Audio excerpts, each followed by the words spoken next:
going on?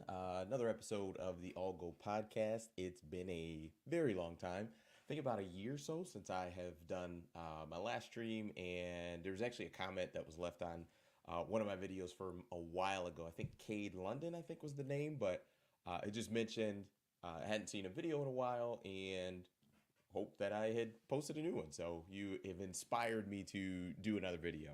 Um, anyway, won't get too deep into the break and the future and all that good stuff. But anyway, please like and subscribe. Would greatly appreciate it. But first thing I wanted to talk about, and not won't be here too long, maybe 15 minutes or so. Actually, want to watch the new Twisters movie. Haven't seen that yet, but want to talk a little bit about Dak Prescott, the obviously Cowboys quarterback, that whole deal that's going on.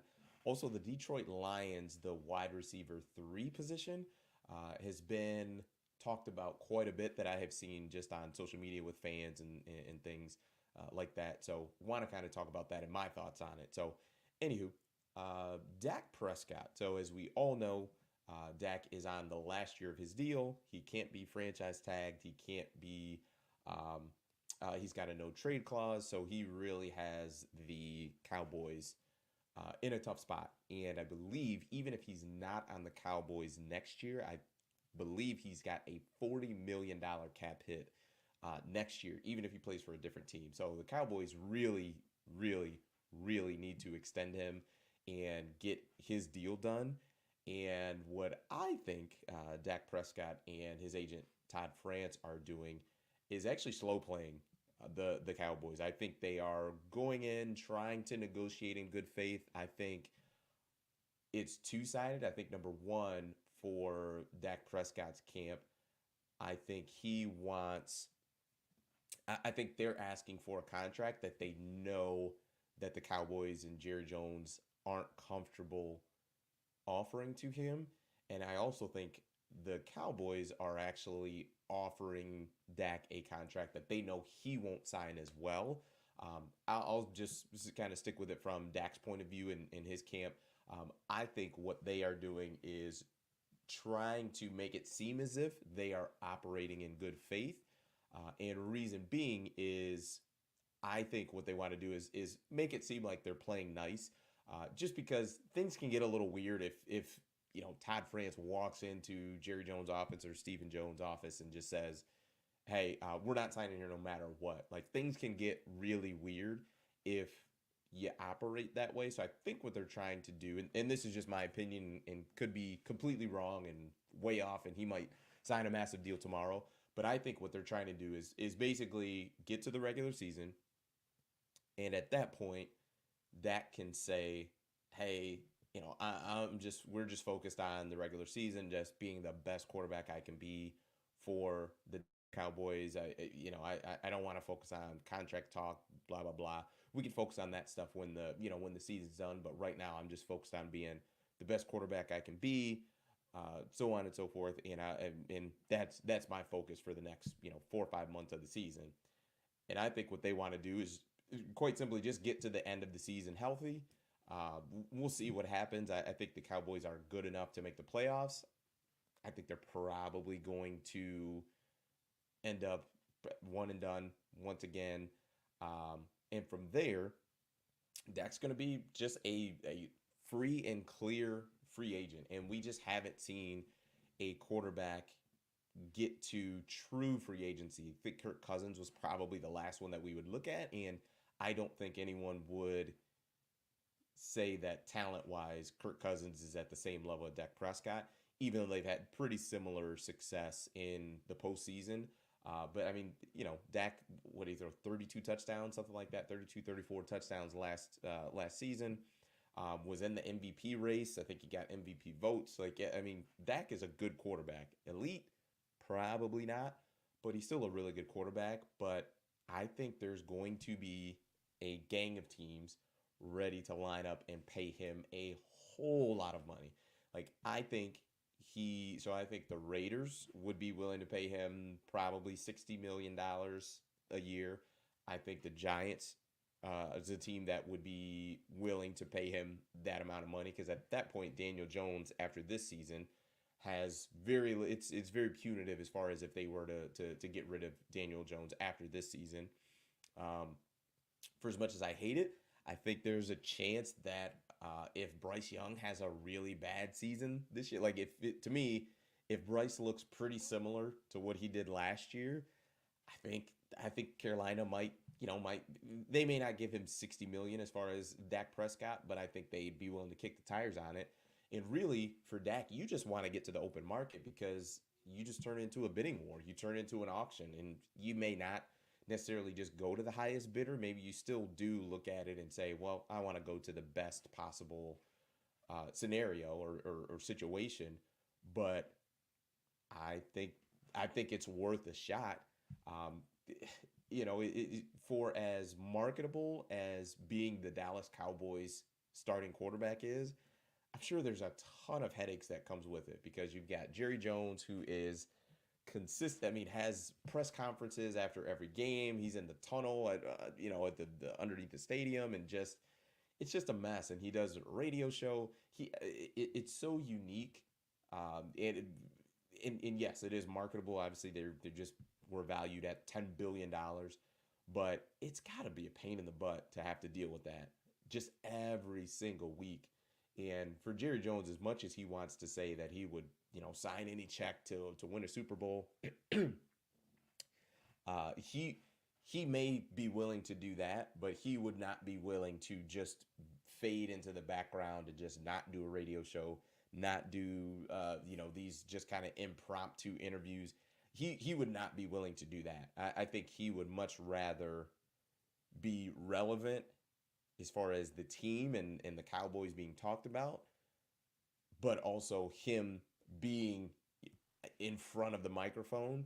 He would be fine with that if the choices were that or have to be quiet, but you potentially could have more success. I think Jerry would say, "Well, no, I want to be in front of a microphone. That's what I want to do." So I can imagine for Dak, there's has to be a level of frustration. And you also look at CeeDee Lamb and you look at Micah Parsons. Like these guys have to be looking at Dak's situation and just saying, this is kind of weird. I mean, I think CD is a better receiver as far as ranking than Dak would be as a quarterback, and same with Micah Parsons. I think he's a better edge rusher, as far as ranking. Like he's probably, I don't know, top two, top three edge rusher in the NFL. I think same thing with CD Lamb, top two, top three receiver. Dak is not that as a quarterback in the NFL, but he's been pretty darn good, at least in the regular season. So it's got to be frustrating, but I just think it would get to a point where Dak would want to get market. I want a bidding war for my services, and I can imagine that would be something that would drive the price up. So we'll see. Like I said, it may end up being something where nothing happens, and maybe Dak signs tomorrow for $58 million a year. Who knows? But I think he really, really, really wants to get to the open market as a free and clear free agent in pretty much his prime of his career. So that's my thoughts there. Curious on your thoughts. Please let me know. Want to switch gears to the Detroit Lions. So, as you probably know, if you're a football fan, the Detroit Lions had an historic season last year. I am a Detroit Lions fan. If you look through the channel, you can see there's plenty of videos, whatnot, on the Detroit Lions because that's the hometown team and the NFL team I'm a fan of. But my expectations last year was solely I wanted just two things, and that was it. Number one, win the division because that means we were going to host a playoff game. That was one on my list. The second was winning a home playoff game. After that, anything after that was gravy. Obviously, we played the Rams in that first round game. Ended up winning, I think, a 1 point game. Then, obviously, just speaking of the Cowboys lose to the Packers, which ended up giving the Lions another home game, which they played the Tampa Bay Buccaneers, won that playoff game as well. So I mean, everything was gravy. Even after the Rams game, everything was gravy after that. So we end up winning another playoff game, go to the NFC Championship game, lose to the 49ers in heartbreaking fashion for Lions fans. But uh, we had some issues obviously on the back end.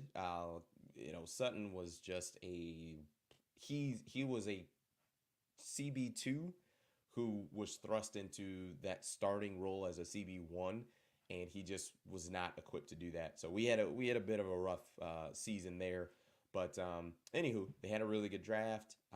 Picked up Terrion Arnold, Rick Straw, two SEC corners, if I'm not mistaken.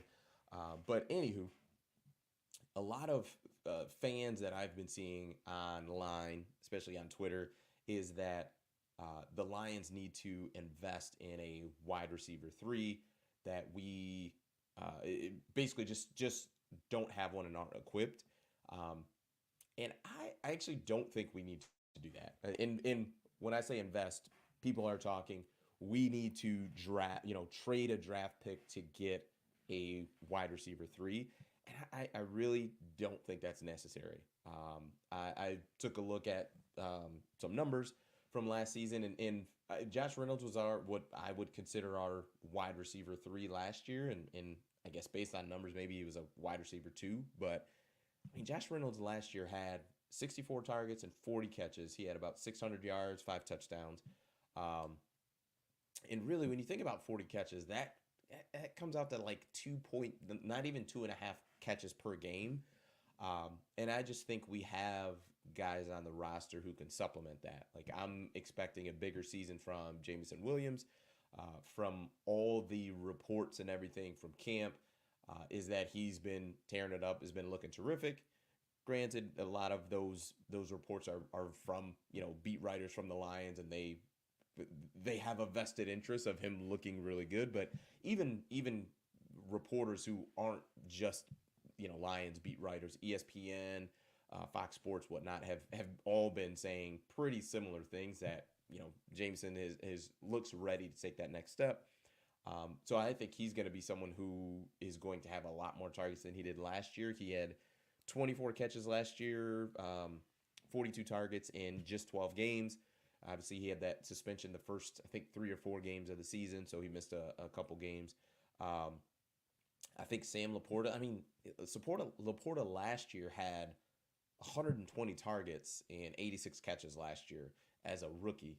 I can only imagine he's going to be pretty similar to that, probably get a couple more, or probably get more targets. I think, like I said, Jamison Williams will get more targets. I think Jahmyr Gibbs is probably going to get some more targets than he did last year. So I actually think that the Lions are good where they are when it comes to that wide receiver three spot. We'll see what happens, but I think Khalif Raymond is probably in line to be there, and I think it'll be fine. I mean, obviously, I haven't even mentioned Amon-Ra St. Brown. All pro receiver. He's going to get a ton of targets, and that's fine. He's built for that. He's shown he can do that. Every season he's been with us really. So I think he's going to get a bulk of those targets. I think Jameson Williams is going to get a large number of targets. I think Sam Laporta is going to get a large number of targets, and I think from there you're going to pepper some guys in with, like I said, Khalif Raymond, Jahmyr Gibbs. And I think we'll be fine. I really do. And also too, we're not, for as much as we threw the ball last year, and Jared Goff had what 4,500 yards. So he had a really good season. But I also think the line try to run the ball a bit more as well. So I just don't think that's something that we need to trade a second round or third round pick, especially with as good of a job Brad Holmes does with drafting. Those are prime assets for a GM like him who does a really good job drafting. So I think the Lions will be just fine. Expecting some big things from the rookie corners. We definitely need it. Carlton Davis, Robertson. So we've I think we've improved as a team. So we'll see what happens, but I actually don't think we need to trade any draft assets or anything like that to address that wide receiver 3 spot. So that's my thoughts there. Anyway, like and subscribe.